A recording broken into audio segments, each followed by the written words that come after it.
Ladies and gentlemen, welcome to Disney's Coronado Springs Resort for the 2011 Annual HENAC Awards, powered by Great Minds in STEM. To begin tonight's program, please welcome Vice Admiral John P. Currier, Deputy Commandant for Mission Support, United States Coast Guard.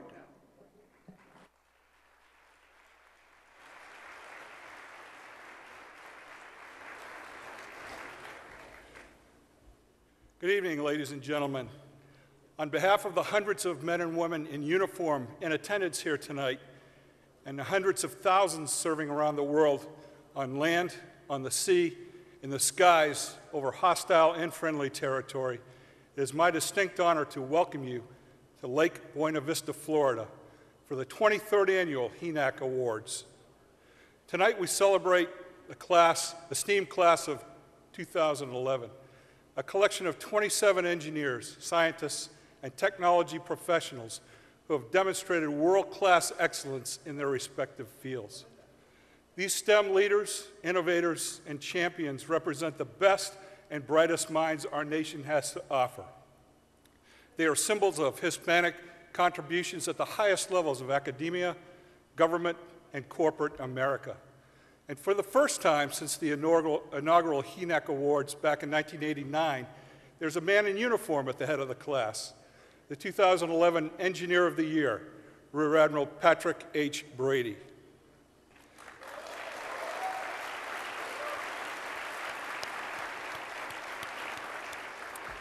The late author, astrophysicist, and STEM ambassador Carl Sagan once said, "We've arranged a civilization in which our most basic survival profoundly depends on science and technology."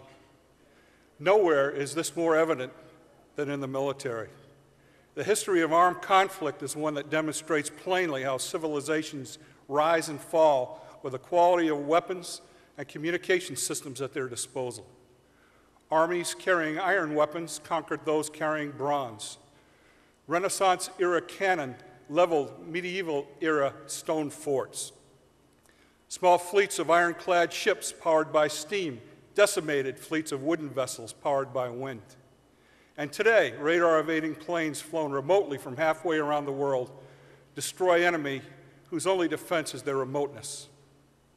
The foundation of any great military force is the bravery of its men and women, and we have been blessed in the United States Armed Services to have the bravest of the brave. We've also benefited historically from the tactical brilliance of our leaders. And in every major conflict since the Revolutionary War, we've fielded some of the most gifted battlefield commanders of their respective eras. In the 21st century, however, bravery, elan, and esprit de corps are not enough. The link between technology and victory is more critical than ever. And that link will only grow and expand as this century unfolds. Over the last decade, the Coast Guard has been all in with our commitment to fielding state-of-the-art technology to fulfill our missions. We've collaborated tirelessly with Northrop Grumman, Lockheed Martin, and our Department of Defense partners to develop and procure the new national security cutters and the next generation systems that will expand our capabilities to defend our coastal waters against terrorist attacks, conduct search and rescue missions, and serve as the first line of defense of our nation in the war against drugs. But victory will be dependent not merely on the capabilities of our technology. It will be contingent upon our ability to field a force of equally capable men and women to operate that technology. Viewed in this light, Carl Sagan's words are more than an astute observation of our civilization.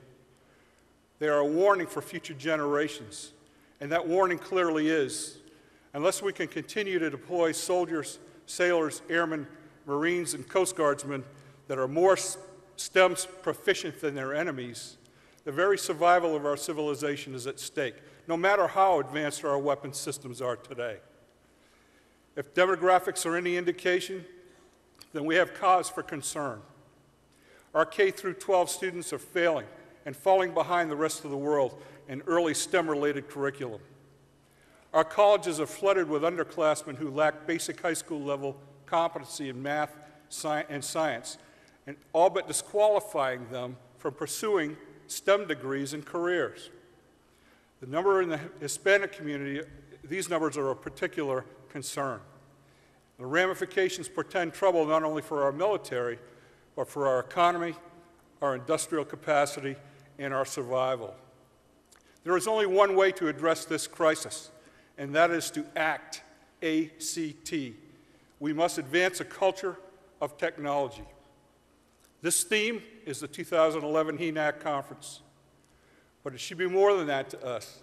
It should serve as a call to arms in defense of our way of life, a way of life made richer, safer, and more equal by the mastery and proliferation of technology. We are living longer today.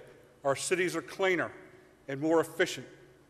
Our understanding of the universe is expanding, and we are traveling farther and faster and more safely and more inexpensively than ever before.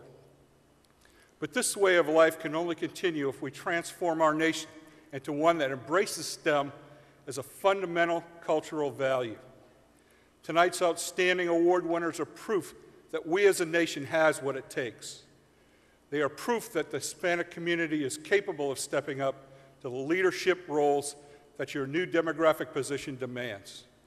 And they are proof that the United States of America continue to lead the world and that we help build in the 20th century as we transition into the 21st.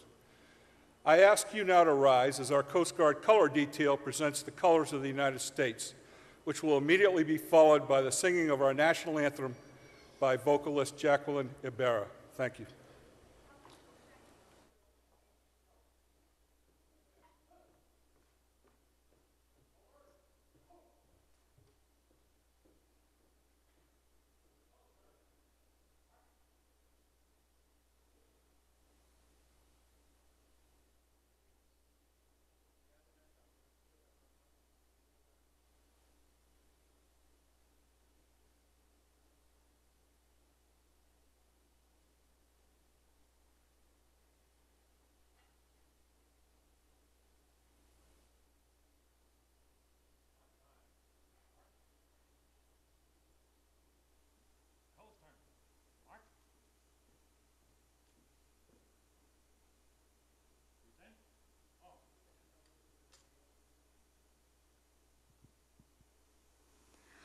Oh, say, can you see by the dawn's early light what so proudly we hail at the twilight's last gleaming, whose broad stripes and bright stars through the perilous fight for the ramparts we watched were so gallantly streaming, and the rockets ready there, the bombs bursting in air, gave proof to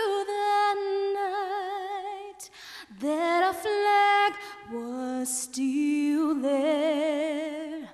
Oh, say does that star-spangled